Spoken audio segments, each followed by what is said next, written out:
Hi students, நாம் இன்றைக்கி இந்த வீடியோவில் admission of a partner new partner தான் பார்க்க போகிறோம். பார்ட்னர்ஷிப் அக்கௌண்ட்ஸில் நியூ பார்ட்னர் வந்து ஒரு ஃபார்மில் வந்து என்டர் ஆனாங்க அப்படின்னா என்ன பண்ணுறது அப்படின்னு தான் நம்ம இந்த வீடியோவில் பார்க்க போகிறோம்.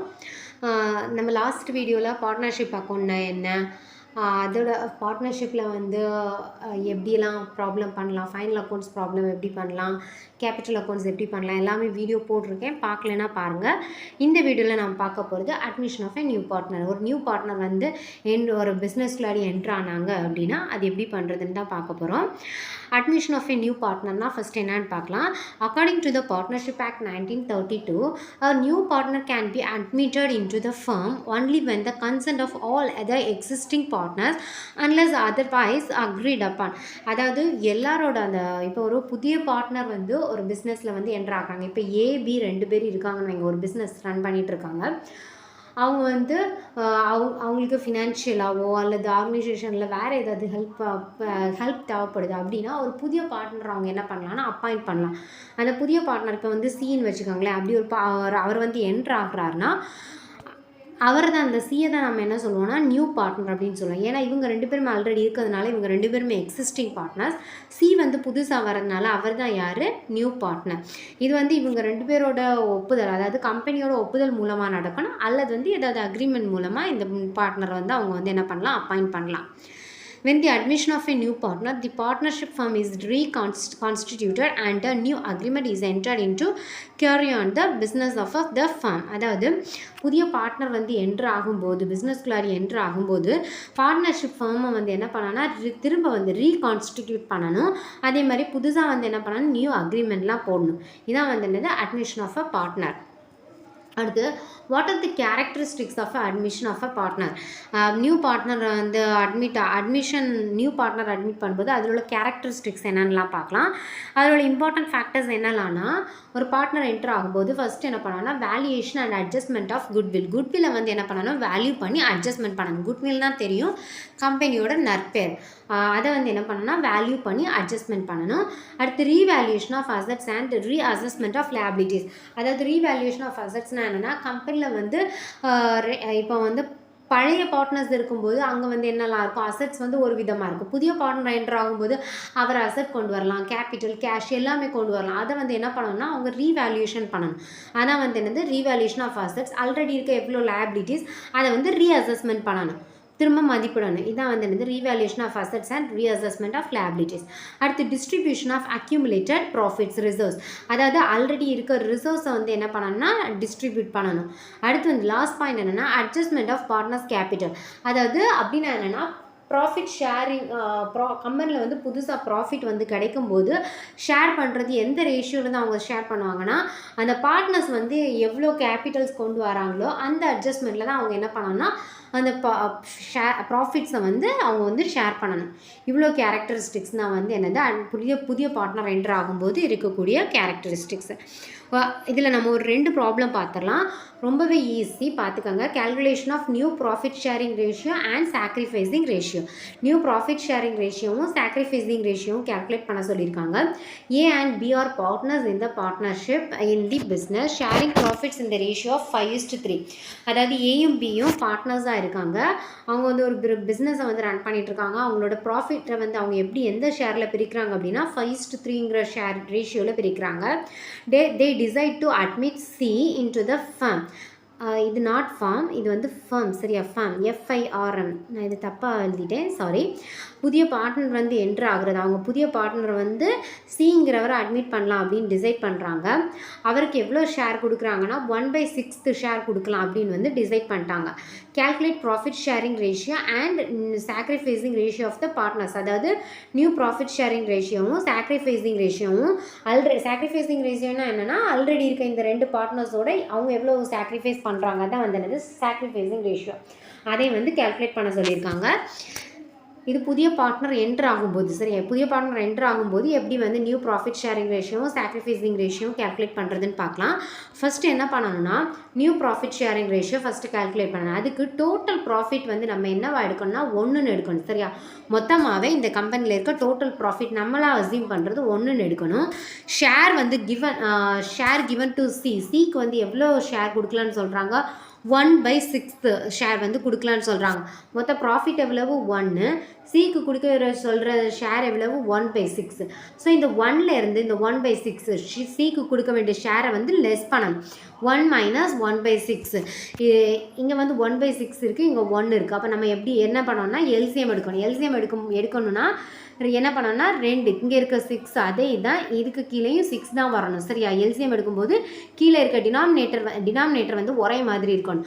ஸோ இங்கே 6 கீழே வந்து 6 வரணும்னா என்ன பண்ணணும், 6ஆல் மல்டிப்ளை பண்ணோன்னா என்ன கிடைக்கும், 6 வரும். ஸோ இந்த 1 × 6 டிவைடட் பை 1 கீழே 1 இருக்கிறதா அர்த்தம். அப்போ 1 × 6 - 1/6 போட்டோன்னா 6 டிவைடட் பை 6 -1/6. 6ஐயும் 1ஐயும் மைனஸ் பண்ணோன்னா 5 கிடைக்கும். 5 டிவைடட் பை 6. சரியா? இதான் வந்து என்னது ரிமைனிங் இருக்கா இது ஷேர் எவ்வளோ இருக்கோ 5/6ங்கிற ஷேர் வந்து இருக்குது. சரியா? இப்போ அடுத்து என்ன கால்குலேட் பண்ணோம்னா ஏயோட நியூ ரேஷியோ கால்குலேட் பண்ணணும். ஃபஸ்ட் வந்து டோட்டல் ப்ராஃபிட் பார்த்தோம், அதுக்கு சிக்கு வந்து எவ்வளோ ஷேர் கொடுக்குறோன்னு பார்த்தோம். மீதி இருக்க ஷேர் எவ்வளோ இருக்குது, 5/6. இது ஏ அண்ட் பியோட ஷேர். சரியா? மீதி இருக்குது. இப்போது இந்த 5/6 நம்ம எப்படி வந்து ஏக்கு எவ்வளோ ரேஷியோ வரும், பிக்கு எவ்வளோ ரேஷியோ வரும்னு பார்க்கலாம். ஃபஸ்ட்டு ஏயோட நியூ ரேஷியோ கண்டுபிடிக்கும் போது இங்கே டோட்டலாக இருக்க ரேஷியோ எவ்வளோ 5/6. 5/6 இன்று ஆல்ரெடி வந்து ஏயோட ரேஷியோ எவ்வளோன்னு பார்க்கலாம். இங்கே எவ்வளோ இருக்குது, 5:3ன்னு இருக்குது. அப்போ என்ன வரும், 5/8. 5/8னா என்னென்னா ஏயோடது எவ்வளவு 5 டிவைடட் பை 5 + 3 எவ்வளவு 8. அப்போ 5/8. சரியா? அப்போது 5/8 போட்டிங்கன்னா இதை மல்டிப்ளை பண்ணும்போது உங்களுக்கு எவ்வளோ கிடைக்கும், 25/48 கிடைக்கும். அதே மாதிரி தான் பியோட நியூ ரேஷியோ கால்குலேட் பண்ணணும். 5/6 ரேஷியோ இங்கே எவ்வளோ இருக்குது, ரிமைனிங் ரேஷியோ 5/6 இன்று பியோட ரேஷியோ எவ்வளோன்னா இங்கே 3. அப்படி தானே? ஏக்கு வந்து 5, பிக்கு வந்து 3. அப்போ 3/8.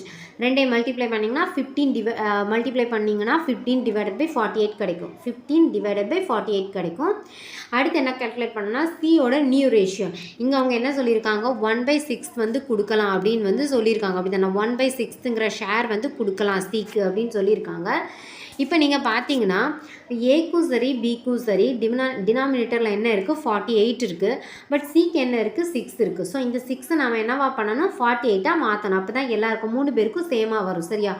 அப்போது 6 வந்து 48ஆக மாற்றோம்னா எதால் மல்டிப்ளை பண்ணோன்னா நமக்கு வந்து 48 கிடைக்கும். 8ஆல் மல்டிப்ளை பண்ணோம் அப்படின்னா கீழே டினாமினேட்டரில் என்ன கிடைக்கும், 48 கிடைக்கும்.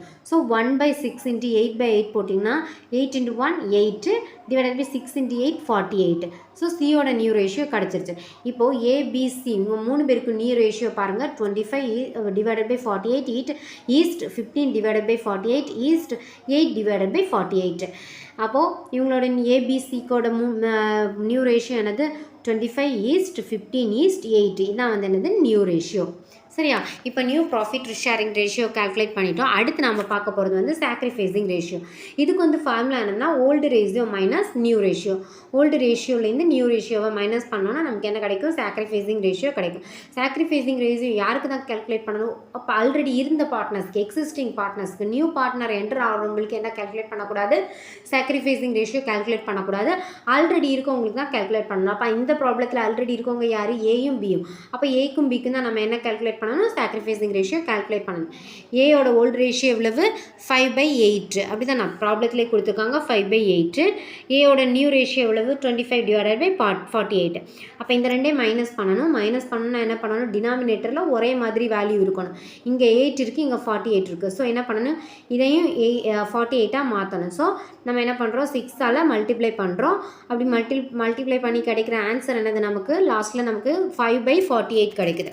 அடுத்து பியோட ரேஷியோ கால்குலேட் பண்ணாங்க. ஆல்ரெடி பியோட ஓல்டு ரேஷியோ எவ்வளவு, 3/8. நியூ ரேஷியோ எவ்வளவு, 15 டிவைடட் பை 14. இதே மாதிரி தான் இங்கே 48 இருக்குது, இங்கே 8 இருக்குது. ஸோ டினாமினேட்டரில் 48 ஆக்கணும். 48 ஆக்கணும்னா 6ஆல் மல்டிப்ளை பண்ணோன்னா நமக்கு என்ன கிடைக்கும், 48 கிடைக்கும். அப்போ இங்கே நீங்கள் 89 59 மைனஸ் பண்ணிங்கன்னா 3/48 கிடைக்கும். இப்போது சாக்ரிஃபைசிங் ரேஷியோ எவ்வளவு, 5/48 ஈஸ்ட் 3/48. அப்போ நமக்கு சாக்ரிஃபைசிங் ரேஷியோ எவ்வளோ கிடச்சிருக்கு, 5:3 கிடச்சிருக்கு. இவ்வளோ தான். இதான் வந்து என்னது நியூ ப்ராஃபிட் ஷேரிங் ரேஷியோவும் நியூ ப்ராஃபிட் ஷேரிங் ரேஷியோவும் சாக்ரிஃபைசிங் ரேஷியோவும் இப்படி தான் கால்குலேட் பண்ணணும். இதே மாதிரி இன்னொரு ப்ராப்ளம் பார்த்துடலாம். Calculation of new profit sharing ratio and sacrificing ratio. இதே மாதிரி தான் A and B are partners இருந்து in the firm business sharing profits in the ratio of 3:2. இவங்க என்ன பண்ணுறாங்க 3:2ங்கிற ரேஷியோவில் பிரிக்கிறாங்க. சிஏ வந்து அட்மிட் பண்ணுறாங்க, என்ன கொடுக்குறாங்க 1/5 ஷேர் கொடுக்குறாங்க. நியூ ப்ராஃபிட் ஷேரிங் ரேஷியோவும் சாக்ரிஃபைசிங் ரேஷியோ கேல்குலேட் பண்ண சொல்லியிருக்காங்க. அதே மாதிரியே தான் பாருங்கள், டோட்டல் ப்ராஃபிட் 1 எடுக்கணும். சிக்கு கொடுக்குற ப்ராஃபிட் எவ்வளவு 1/5. ஸோ நம்ம என்ன பண்ணணும், ரிமைனிங் கேல்குலேட் பண்ணணும்னா டோட்டல் ப்ராஃபிட்லேருந்து சிக்கு கொடுக்குற ஷேரை மைனஸ் பண்ணணும். அப்போது ஒன்று நம்ம என்ன பண்ணணும், இங்கே 1 இருக்குது, இங்கே 1/5 இருக்குது. ஸோ டினாமினேட்டரில் சேமாக வரணும். டினாமினேட்டர்ஸில் சேம் வரணும்னா நம்ம என்ன பண்ணணும், 5ஆல் மல்டிப்ளை பண்ணணும். அதாவது எல்சிஎம் எடுக்கணும். எல்சிஎம் எடுத்தோன்னா நமக்கு என்ன கிடைக்கும் 4/5 கிடைக்கும். அடுத்து நம்ம என்ன பண்ணோம்னா ஏபிசி இவங்க 3 பேருக்கு நியூ ரேஷியோ கண்டுபிடிக்கணும். நியூ ரேஷியோ கண்டுபிடிக்கிறது எப்படின்னா, இங்கே இவங்களோட ரிமைனிங் ரேஷியோ எவ்வளோ இருக்குது 4/5 இன்று ஆல்ரெடி ஏயோட ரேஷியோ எவ்வளவு 3/5. ஏன்னா 3:2ங்கிற ரேஷியோ. ஸோ 3/5 கேல்குலேட் பண்ணிங்கன்னா மல்டிப்ளை பண்ணிங்கன்னா 12/25. அதே மாதிரி பியோட ரேஷியோ 4/5, ஆல்ரெடி இருக்க ரேஷியோ 2/5. ஸோ 8/25. சியோட ரேஷியோ எவ்வளவு, நம்ம இங்கே ஷேர் எவ்வளோ கொடுக்க போகிறோம் 1/5 கொடுக்குறோம். இங்கே ஆல்ரெடி இவங்க 2 பேருக்குமே 25 இருக்குது. ஸோ இதையும் சியோட ரேஷியோ 25 டினாமினேட்டரில் 25 ஆக்கணும்னா 5ஆல் மல்டிப்ளை பண்ணணும். அப்போ நமக்கு என்ன கிடைக்கும் 5/25 கிடைக்கும். இப்போது ஏபிசி இவங்க 3 பேருக்கும் நியூ ப்ராஃபிட் ஷேரிங் ரேஷியோ கிடச்சிருக்கு. என்னென்னா 12:8:5 கிடச்சிருக்கு. சரியா? இதுக்கு அடுத்து நாம் கால்குலேட் பண்ண வேண்டியது சாக்ரிஃபைசிங் ரேஷியோ. சாக்ரிஃபைசிங் ரேஷியோக்கு ஃபார்முலா என்னது, old ratio minus new ratio. Sacrificing ratio யாருக்கு நான் கால்குலேட் பண்ணணும், எக்ஸிஸ்டிங் பார்ட்னர்ஸுக்கு தான் கால்குலேட் பண்ணணும், நியூ பார்ட்னருக்கு கால்குலேட் பண்ணக்கூடாது. ஸோ எக்ஸிஸ்டிங் பார்ட்னர்ஸ் இங்கே யார், ஏயும் பியும். ஏக்கு கால்குலேட் பண்ணும்போது ஓல்டு ரேஷியோ எவ்வளவு 3/5, அவங்களோட நியூ ரேஷியோ எவ்வளவு 12/25. அப்போ இதுக்கு நான் 3/5க்கு நம்ம என்ன எடுக்கணும், எல்சிஎம் எடுக்கணும். எல்சிஎம் எடுத்தோன்னா நமக்கு என்ன கிடைக்கும் 15/25 கிடைக்கும். ஸோ இதை ரெண்டையும் மைனஸ் பண்ணிங்கன்னா உங்களுக்கு என்ன கிடைக்குது 3/25 கிடைக்கும். இதே மாதிரி பிக்கு கால்குலேட் பண்ணணும். பியோட old ratio 2/5, new ratio 8/25. So இங்கே 25 இருக்குது, இங்கே வந்து 5, இங்கே 25 இருக்குது, இங்கே 5 இருக்குது. ஸோ இதை 5 என்னவா மாற்றணும் 25ஆக மாற்றணும். ஸோ எல்சிஎம் எடுக்கும்போது கீழே 25 வருது. 10 - 8 போடும்போது உங்களுக்கு எவ்வளோ கிடைக்கும் 2/5 கிடைக்கும். ஸோ இப்போ சாக்ரிஃபைசிங் ரேஷியோ எவ்வளவு 3/25 ஈஸ்ட் 2/25. அப்போ நமக்கு சாக்ரிஃபைசிங் ரேஷியோ 3:2. இதான் இந்த இவ்வளோ தான் வந்து நியூ பார்ட்னர்ஸ் வந்து அட்மிட் பண்ணும்போது கேல்குலேட் பண்ணுற நியூ ப்ராஃபிட் ஷேரிங் ரேஷியோவும் சாக்ரிஃபைசிங் ரேஷியோவும். இந்த ப்ராப்ளத்தில் உங்களுக்கு ஏதாவது டவுட், இந்த வீடியோவில் உங்களுக்கு ஏதாவது டவுட் இருந்துச்சுன்னா என்கிட்ட கமெண்ட்டில் கேளுங்க, நான் உங்களுக்கு எக்ஸ்பிளைன் பண்ணுறேன். இந்த வீடியோ உங்களுக்கு பிடிச்சிருந்துச்சுன்னா லைக் பண்ணுங்கள், உங்கள் ஃப்ரெண்ட்ஸுக்கு ஷேர் பண்ணுங்கள், நம்ம சேனலை சப்ஸ்கிரைப் பண்ணுங்கள். தேங்க்யூ.